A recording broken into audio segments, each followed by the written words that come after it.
Here's a report. U.S. teens turn their back on Android and love iPhones more than ever. Really? Yeah. Speaking of combat, now people are...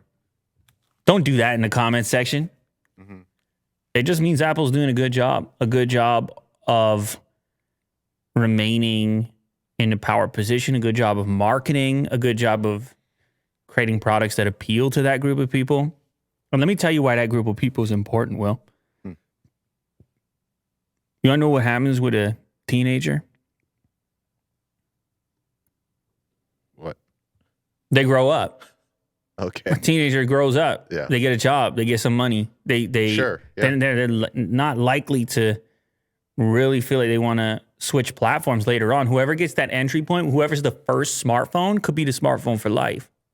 Yeah, whichever that's the entry platform. point, exactly. You know, and then build the ecosystem from there.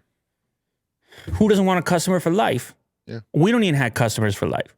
Yeah. You know, the things that you view and like, it changes. Everything's a la carte. Shout out to those that have been watching for years. Yeah. Shout out to those who've been watching for years.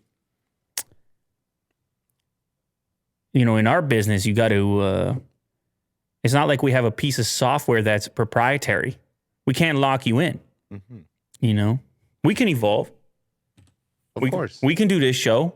Mm-hmm. We can have a breadth to the topics that we cover. Mm-hmm. But we can't lock you into iMessage. Yeah, that's not ours. There's one company that can do it. Uh-huh. And we talked in the past about how important that messaging app is to these youngsters at that high school level. Mm-hmm. And how they don't want to feel cast out with the different color bubble. And you know the consideration goes into the bubble color. Of course, yeah. We talked about people feeling excluded. Mm-hmm. Listen to this. Just 1 in every 10 American teens uses Android or an iPhone alternative phone. Just 1 in 10. That's crazy. So you're this one teenager with the green bubble out of 10. Yeah. And they're like, why you got that? What are you doing, man? Calling them out.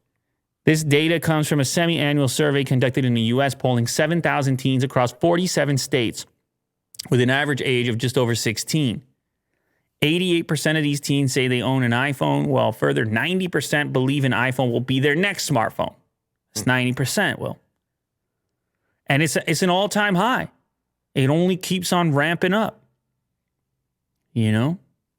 Did they say which iPhone? No, they didn't. And this explains the fact that we talked about cost, and we talked about those popular devices on Amazon. We talked about refurbished devices, the iPhone SE, unexpected popularity. So it seems to me that this group, and this is my speculation, it seems to me this group doesn't care which iPhone it is. They just need to have an iPhone.